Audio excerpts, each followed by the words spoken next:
Mr. President, from the day he took office, President Trump made it clear that he would not hesitate to take action to deter our enemies and protect our nation. And that's exactly what he's been doing, both here at home and abroad. Needless to say, 4 years of record-breaking illegal immigration at our southern border under President Biden left a gaping hole in our national security. The chaos that raged at our southern border was an invitation to terrorists and criminals, and law enforcement was stretched thin trying to deal with the flood of illegal immigration. During his campaign, President Trump made it very clear that putting an end to our border crisis was going to be at the top of his agenda, and he's been delivering on that promise. In just 2 months, his bold action to secure our border and enforce our immigration laws has led to a precipitous drop in illegal crossings at the southern border. U.S. Customs and Border Protection recorded just 11,709 encounters, apprehensions between ports of entry plus inadmissible aliens, at our southern border for the month of February. 11,709.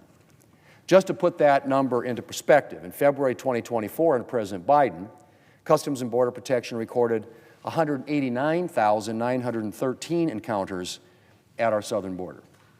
189,913 to 11,709.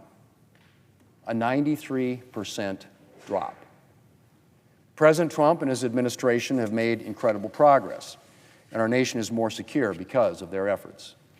Meanwhile, on the international front, President Trump is taking a similarly assertive approach to protecting our country and our interests.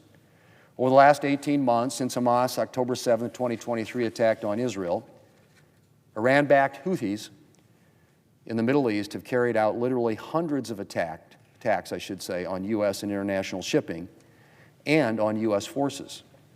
Airstrikes by the Biden administration failed to stop the Houthis' activities. And international shipping has been significantly affected. Ships now routinely avoid the Red Sea and the Suez Canal in favor of going around the southern tip of Africa, a route that means longer travel times for goods. And those ships that do traverse the Red Sea face significant danger to their cargoes and, above all, to their personnel. This is an unacceptable situation. And so President Trump is taking action.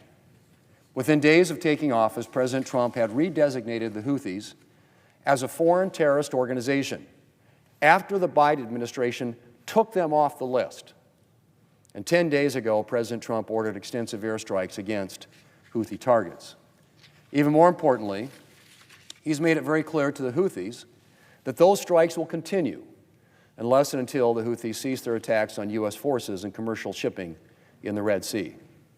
And because the Houthis do not act alone, but with the support of Iran, President Trump is also making it clear to Iran that it needs to stop aiding and abetting Houthi terror. So much of the violence and unrest in the Middle East is carried out by groups funded, armed, and sometimes trained by Iran. And any response to this violence must recognize Iran's role, as well as that of its proxies like the Houthis. Mr. President, I'm grateful for the long overdue action that President Trump is taking, both here at home on our border and against Houthi terrorists abroad. It's this kind of decisive action that will encourage our enemies to think twice before menacing our nation or threatening our interests.